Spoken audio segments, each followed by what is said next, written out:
Who's ready to put Canada first? Who's ready to axe the tax? Who's ready to build the homes? Who's ready to stop the crime? And who is ready to bring it home and bring home the country we knew and still love? Incredible. We got Northern Perspective over here. Everybody tune in for them. Give them a round of applause. Thank you very much. What an incredible introduction by my beautiful wife. Isn't she incredible? She hit it out of the park again. Every time she takes the stage, people say that she should be Prime Minister of the country. And we have the great Andrew Lawton here, our next Member of Parliament. Andrew was an intrepid journalist. He used to chase me around with a microphone. But we forgave him for that. And we have an incredible crew of Conservative MPs, MP Gladue, MP Rude, MP Epp, MP Nader, MP Brock, the prosecutor. Give it up for the common sense Conservative MPs. Anna and I are so blessed to be here to celebrate our wonderful country because it's done so much for us. Yeah, have a seat, relax, enjoy yourself. Stay for a while. You know, Anna and I, it might seem like we have different stories. She was born in cattle country in Venezuela and then emigrated here to Canada, starting off in a tiny basement apartment in Montreal, 6 people. Her dad up at the crack of dawn, picking fruit in a farm field to feed the family. I was born to a teenage mother way over in Western Canada, and she put me up for adoption to 2 school teachers. But they taught me about the Canadian promise, the beautiful Canadian promise, that anyone from anywhere can achieve anything, that hard work gets you a great life in a beautiful house on a safe street, protected by brave troops under a proud flag. That was the Canadian promise.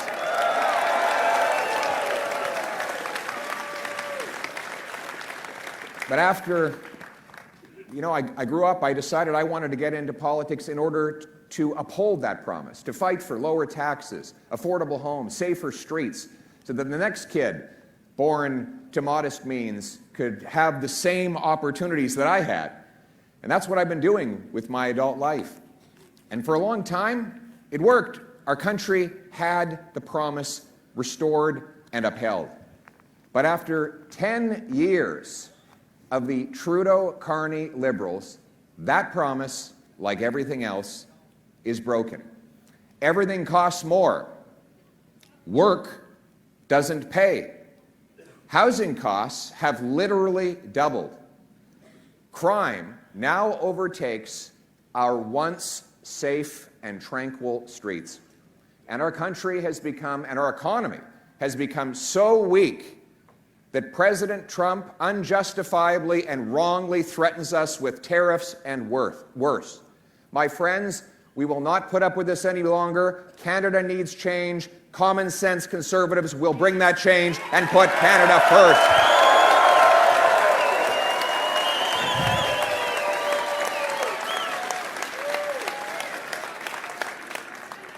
D'abord, je suis entré en politique à cause du fait que je voulais protéger la promesse du Canada, que peu importe vos origines, si vous travaillez fort, vous pouvez avoir une belle vie dans une belle maison, dans un quartier sécuritaire, protégé par des troupes courageux sous notre fier drapeau canadien. Mais cette promesse est brisée après 10 ans des libéraux. Et maintenant, les libéraux veulent essayer de tromper les Canadiens pour se faire élire une 4e fois en remplaçant Justin Trudeau avec son conseiller économique Mark Carney. Comme conseiller économique à Trudeau, Carney a affaibli notre économie et il a doublé le coût de logement, notre dette nationale et les files d'attente aux banques alimentaires, tout en même temps qu'il a profité personnellement à déménager des emplois du Canada aux États-Unis. En travaillant pour Trudeau, Carney a rendu le Canada plus faible et plus pauvre. En travaillant pour lui-même, il a rendu les États-Unis plus forts et plus riches. Pour la première fois, nous aurons un premier ministre sournois avec des millions de dollars d'intérêts financiers qui vont contre nos intérêts nationaux. Et Donald Trump va exploiter les conflits d'intérêts de Mark Carney à notre désavantage. Mais nous n'allons pas permettre ça. Les conservateurs vont gagner et vont mettre le Canada d'abord pour toujours.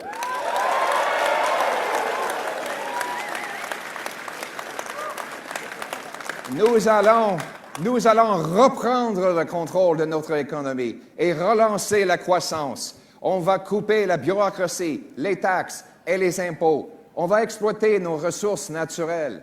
On va permettre l'échange entre les provinces et on va protéger nos frontières. Tout ça pour protéger la souveraineté économique et nationale du Canada. So now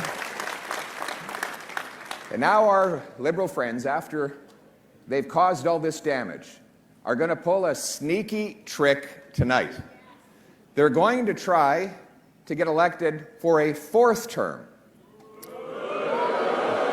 By replacing Justin Trudeau with his economic advisor, Mark Carney.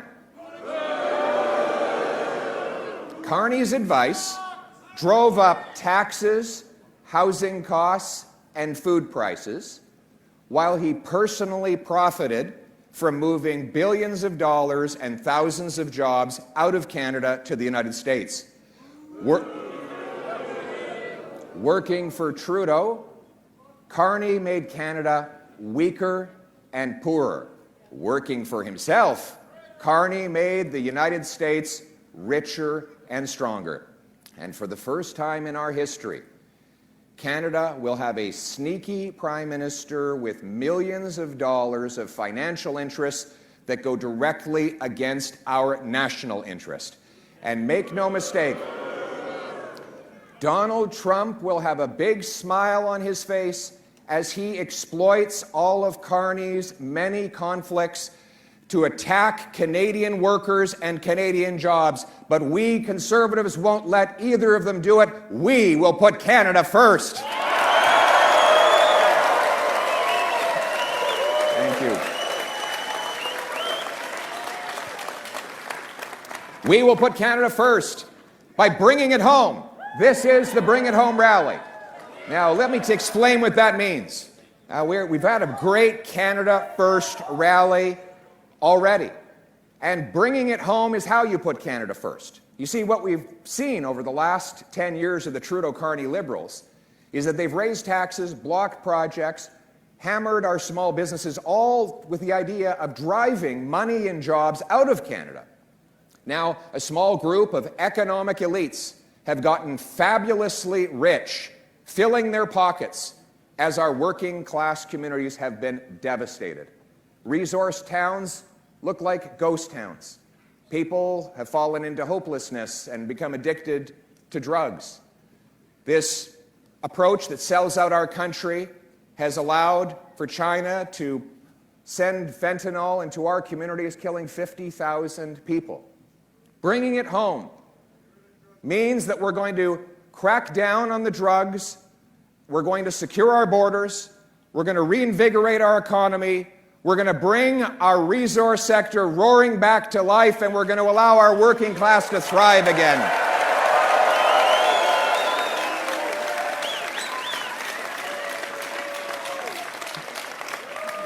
It's Bring it home. Bring it home. Thank you.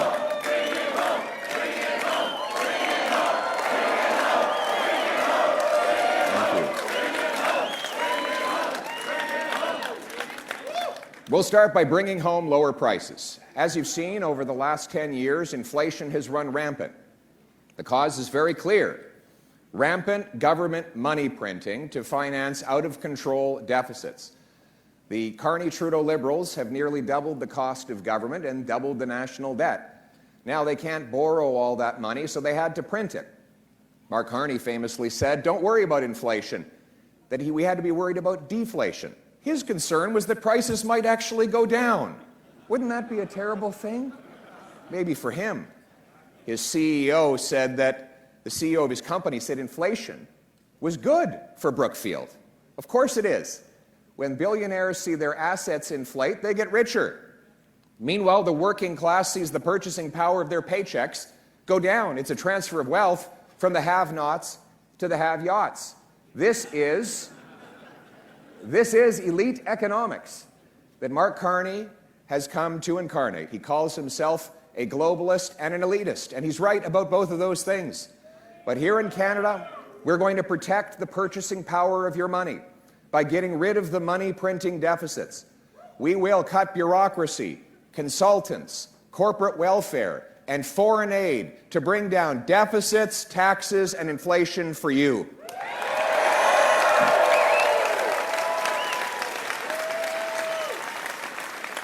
We'll put in place a dollar-for-dollar law. It's very simple. We're going to run the finances of the country the way that a single mom, small business person, or senior runs their household finances. You spend more over here, you have to spend less over there. If a single mom wants to take her kids on a vacation, but she also needs to fix up the patio, well, she's got 3 options. 1, she can choose the patio. 2, she can choose the vacation. Or 3, she can get a bargain on both. That's something that politicians and bureaucrats never do because, the great economist Thomas Sowell said that scarcity is the #1 rule of economics. There's never enough to go around to satisfy all the demands. But the #1 rule of politics is to ignore the #1 rule of economics. Politicians don't experience scarcity because they just pass on the costs to everyone else, i.e. you. I want to bring that scarcity inside the government bureaucracy by requiring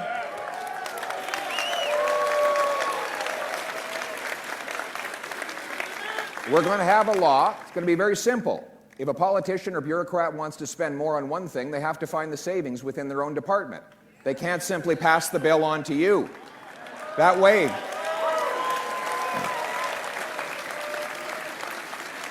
they'll have to go hunting for the savings.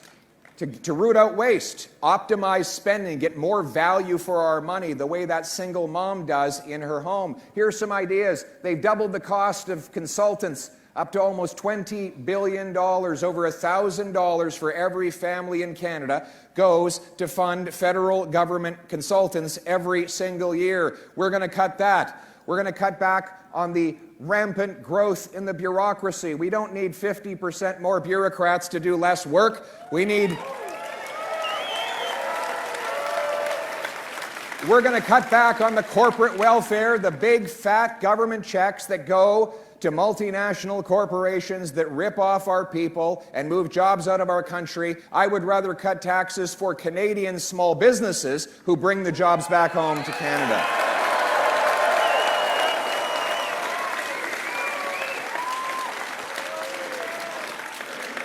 Bring it home. Bring it home. And of course, the best and most direct way to lower the cost of living is by axing the Trudeau-Carney carbon tax.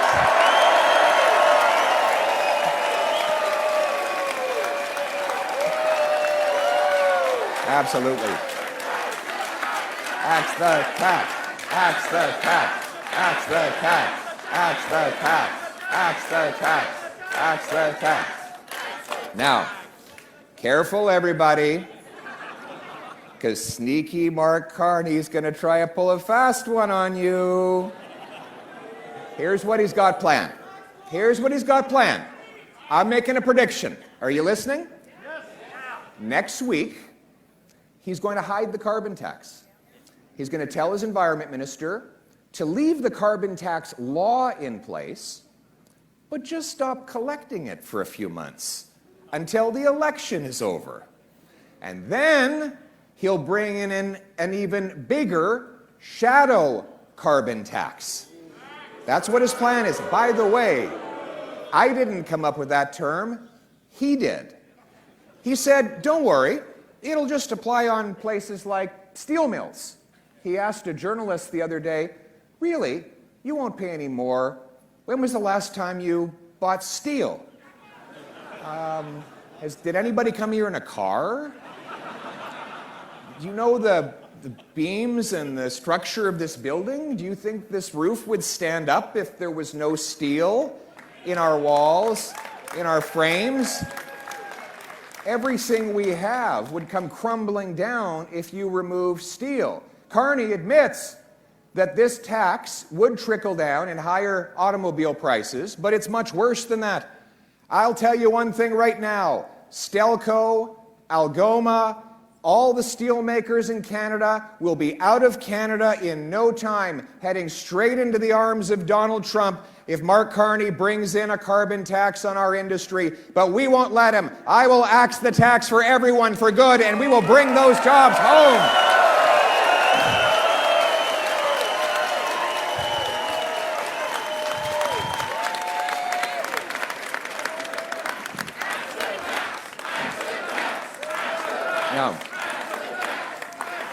Now listen, we're going to bring home more powerful paychecks for our people as well.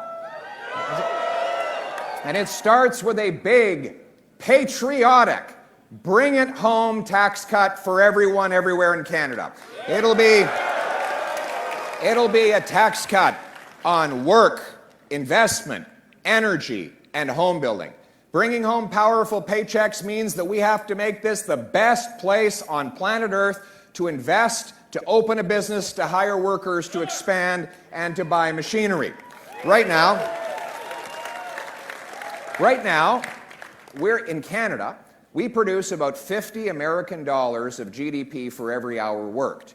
In the US, they produce 80 American dollars per hour worked. Why? We have better workers, and our workers work harder. The answer is they don't have as many tools and as much technology. And here's why. Every single year, American business invests $28,000 per worker.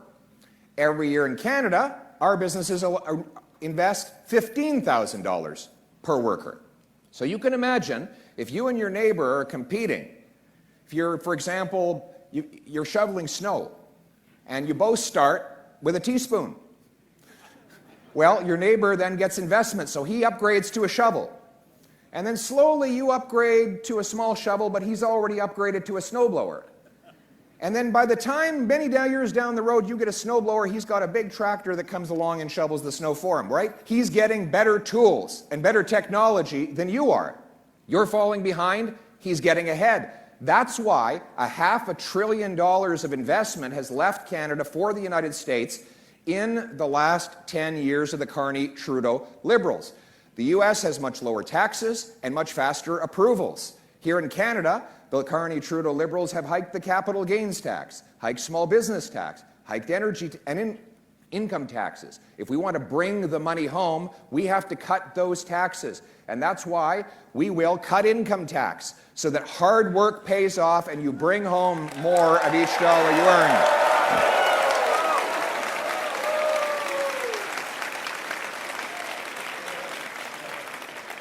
Then we're also going to cut taxes on home building, taking the GST off new homes to unleash more construction and save you $50,000 on a new house.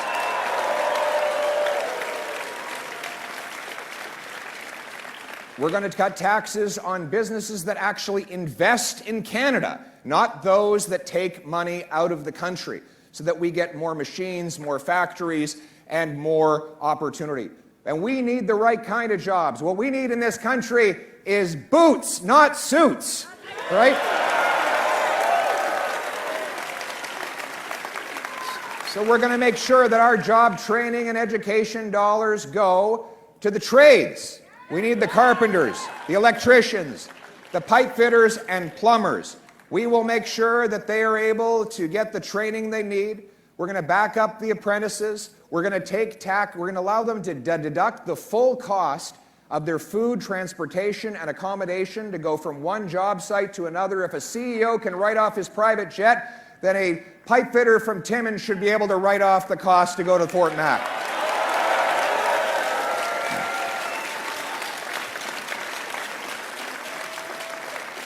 But our people need, if you want to bring home a paycheck, you need a home to bring it to, right?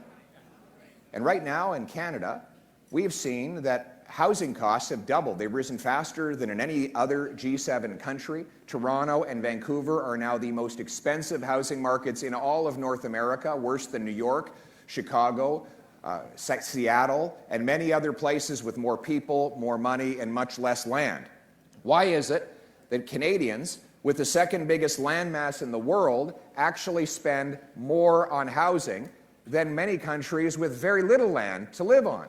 The answer is government gatekeepers block the way. We have the second slowest building permits anywhere in the world, in the developed world.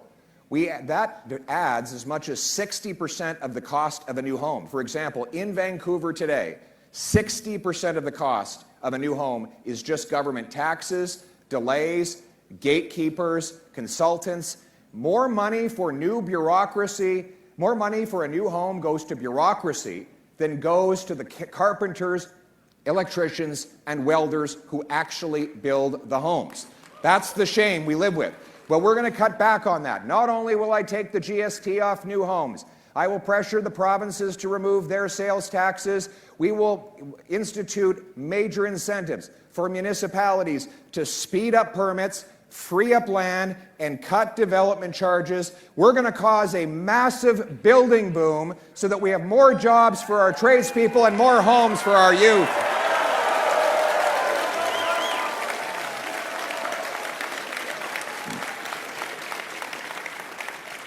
And we want those homes to be in safe neighborhoods. So we will stop the crime.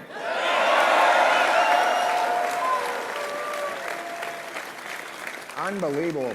Violent crime up 50% after 9 years or 10 years of the Trudeau-Carney Liberals' soft on crime laws. C5 allows house arrest for serious convicts.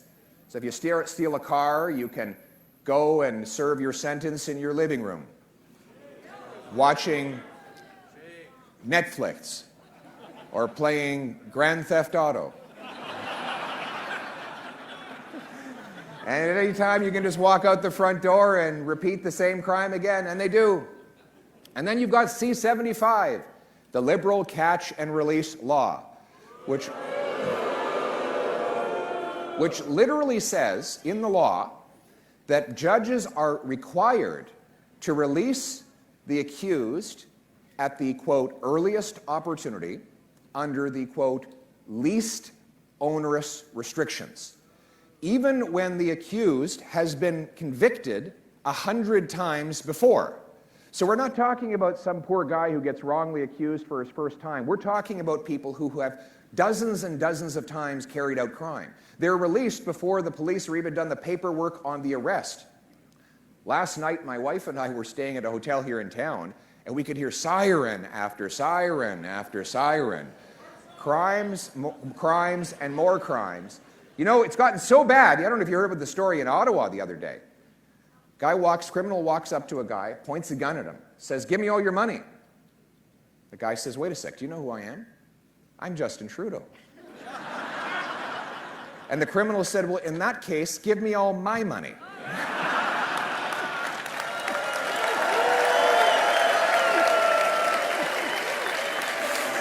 Oh.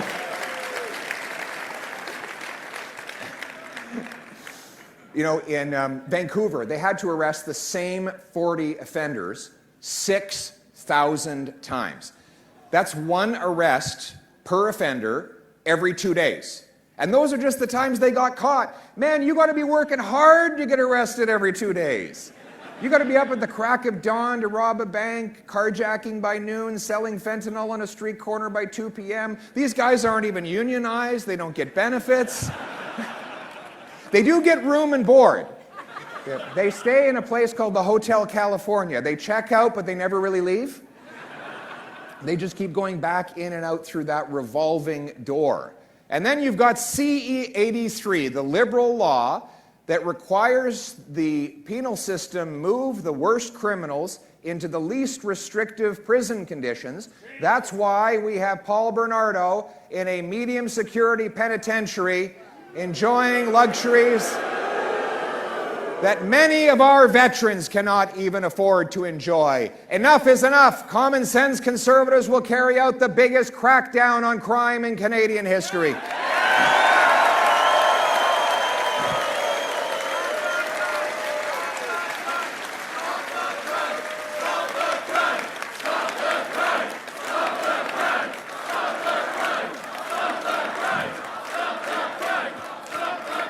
We will stop the crime. We will repeal all those laws, C-75, C-5, and C-83. We will reverse all the liberalization of drugs and guns the Liberals have done. We will bring in tough new laws that make it so that repeat offenders are ineligible for bail, probation, parole, or house arrest. Jail, not bail. Jail, not bail. We will repeal C-83, and we will send Paul Bernardo and all mass murderers back to Max Penn, and they will not come out except in a box.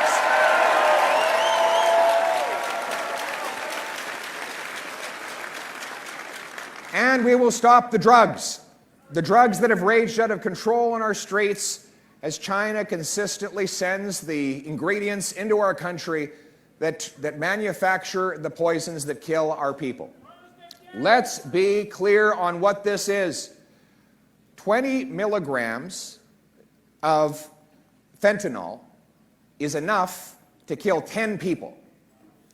So if you are in possession of that amount of fentanyl for the purpose of trafficking or production, you are a mass murderer. That's what it is.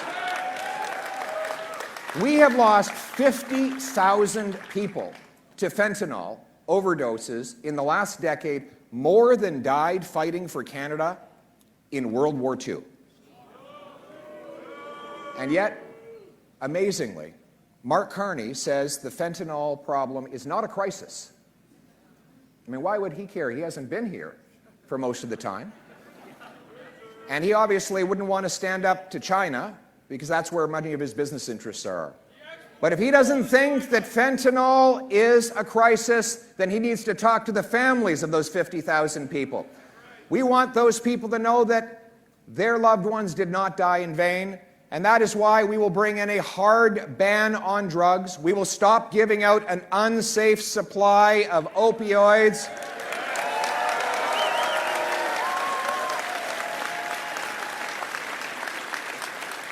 We will secure our borders to stop the drugs from coming in by hiring 2,000 more frontline CBSA officers, giving them control over the entire border entry with surveillance towers and scanners that can interrupt drugs, guns, and stolen cars. And finally, we will invest in treatment and recovery so that we can bring our loved ones home drug-free.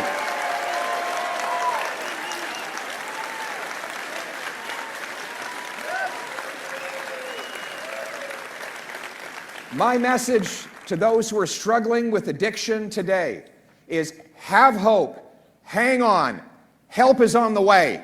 There is a better future for you in this country of ours. And we will pay for this treatment by suing the corrupt pharmaceutical companies that caused this crisis in the first place. We'll secure the border by cutting back on the multi-billion-dollar gun grab that targets lawful, licensed, trained and tested hunters and sport shooters.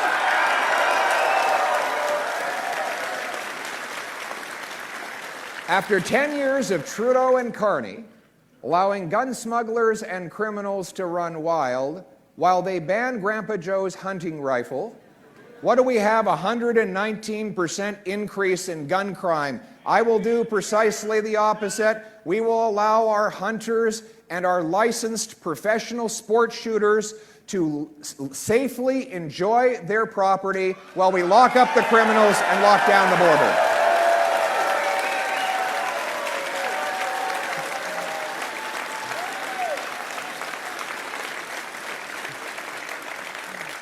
You know, I want to stop criminals from harming Canadians. The Liberals want to stop hunters from harming turkeys.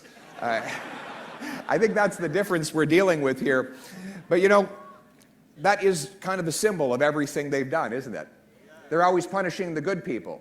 The loyal and patriotic people who fight for this country are always put to the back of the bus. The hardworking, law-abiding Canadians who lay down their roots in this country, who fight for our nation, they get left behind, all for the benefit of a global elite. We've seen it with our natural resources, where they block pipelines while Mark Carney invests in pipelines in the Middle East, where they put in carbon taxes on Canada while he invests in American coal. That will come to an end when I am Prime Minister. We will repeal C-69. We will approve pipelines, mines, LNG plants, data centers. We will build this country once again. We will bring it home. Bring it home. Bring it home. Bring it home. Bring it home.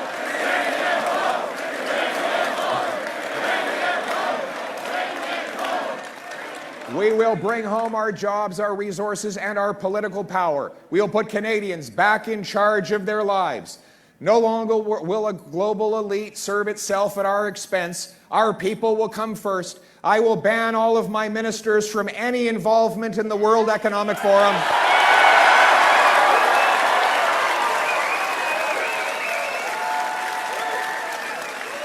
We will repeal the censorship laws so you can speak freely. There will be no central bank digital currency. And we will cut back on foreign aid to dictators, terrorists, and global bureaucracies. And that money will go for our soldiers and our veterans here in Canada.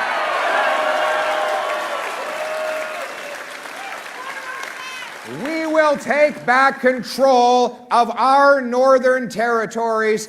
We'll make sure that no more Russian spy balloons and Chinese submarines make their way into our waters. We'll have 4 new icebreakers, a brand new, beautiful base, the first northern Canadian base since the Cold War will be built in Iqaluit.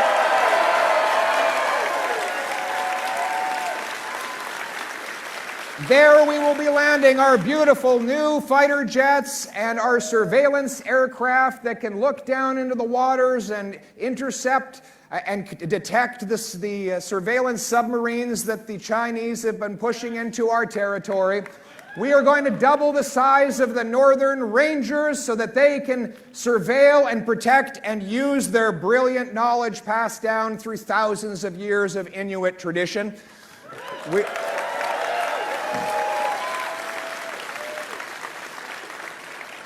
We will have a strong military that defends our country and its interests first. We'll make sure that our veterans are cared for and that they are honored for the heroes that they are. We will end the cancel culture that knocks down our statues and takes down our flag.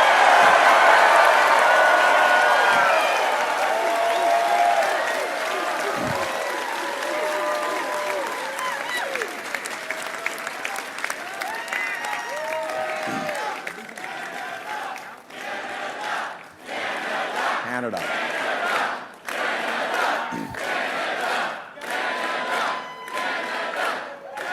We will once again be a strong, self-reliant, and sovereign nation that stands on its own 2 feet and stands up to the Americans. We will produce our own resources, trade between provinces, build homes for our youth, protect the vulnerable, stop the violent and the aggressive terrorists against our people. We will uphold our traditional values, and we will ensure that everybody knows that we are the best country the world has ever seen.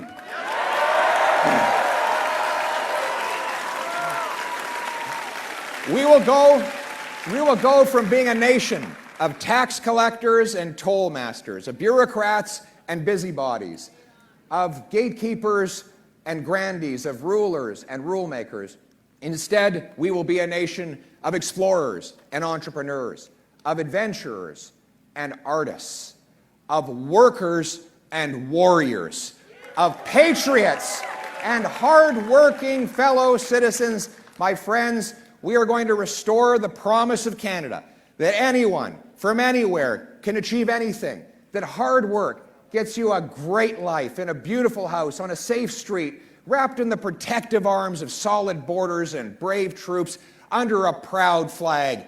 Canada, let's bring it home!